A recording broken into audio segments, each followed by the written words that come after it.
Hello there, Na'alalind. Today is Parshat Pinchas, and we begin by mentioning that this year is Lila Nishas Rachaleh Bas Chaim Tzvi Aleh Shalom. We thank Libi Bamzer from the studio, all the Na'aleh people. We begin our Parsha. Okay, we have in our Parsha the laws of Yichus, benefits of great lineage, both in a positive and in a negative way. It's very possible to compare, I think this was the Parsha of Shal Salanter. We say in Yisrael, Sheker Achein Behebel HaYofi. Isha Yiras Hashem Hiti Salal. Sheker Achain. What is beauty? It's false. Hebel HaYofi. And prettiness, it's vanity. All things are nothing. View them as zero.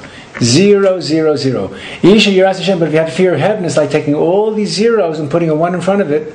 Look at the camera edge, putting a 1 in front of it. Then everything behind it has all that value. Beauty in and of itself is garnished. It's nothing. Prettiness in and of itself is nothing. Cuteness, all these things. But put one thing in front of it, then it gives it value. Likewise, all this lineage is wonderful, but it's just a 0, 0, 0. But if you become important, then you have all these important generations behind you, then you have great lineage to increase your own power. But if you yourself are a 0, you're just a 0, then all those behind you, those zeros don't help you. It's just you have to be a digit to make the ones behind you be a value. So now we have the inside story of Pinchas the Zealot. What happened is that Bnei Yisrael reached the lush plains of Moab. And there's a beautiful oasis, and that's really very beautiful after the very humid desert they had been in for the last 40 years.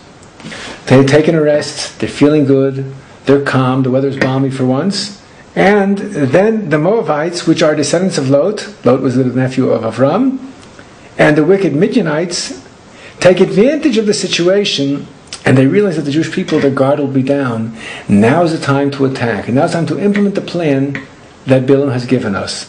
The plan is the plan of Bilam. This is in the 31st chapter, to entice the Jews to sin. And this is what Bilam said. Their God is a moral God. If you get the Jews to be immoral, then God will dispose of them himself. So how did the Moabites get the Jewish people to stumble? This is what they did. The people of Moab took their choicest beauties, and they were led by a Midianite princess, and their job was to seduce the Jewish men into sin. They would set up tents right by the corner of the camp of the Jews. They'd set up their camps, and they would sell precious linen and garments that the Jews were accustomed to getting from Egypt.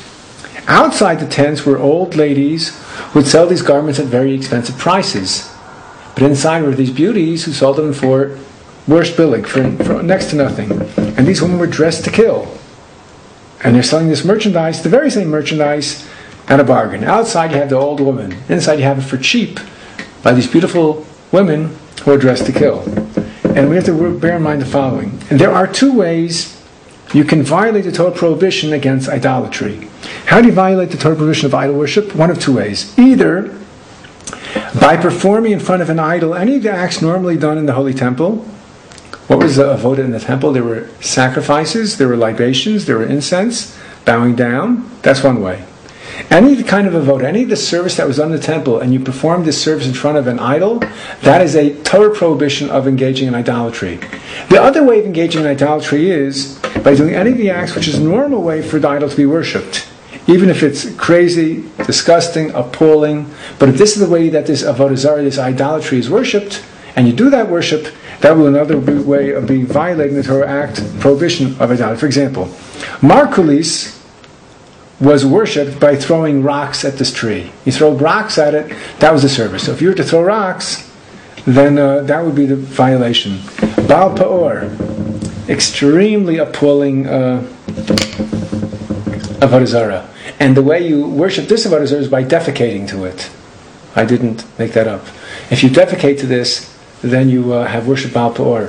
And you have to wonder, who in the world would want to find this avodah zarah of defecating? So Rav David Hirsch-Meyer Zatzal once said, such an insight. He said, you open up these magazines of bathroom decor, and see, the Slutnach, there it is, it's still there. People are still wanting to outfit their bathrooms with every plush kind of mirror, which is so anti-tznius, and so many other fancy delancy things. Baal Pa'or, which sounds so weird, is still around, still in our day. Alright, so if you want to defecate, you want to go back to nature, have no shame, that's the other way of violating this prohibition. Okay, so what happened? How did they seduce the Jewish men? First, these Midianite beauties would offered the Jewish men a cup of wine. This is before the prohibition of the rabbis. You're not allowed to drink wine from a non-Jew. They'd give them a cup of wine. The Jewish men would get tipsy. And then they offered them their bodies on condition that they defecate before Baal Peor. And the Jewish men gladly did this. So Rabbi Avigdor Miller points out that the Jewish men didn't realize that this constituted idolatry. They figured like this: let's just humor these beauties. We'll go along with their silly idol. In the end, we'll show them the beauty of Torah, and then we'll convert them and we'll be able to marry them. That was their plan.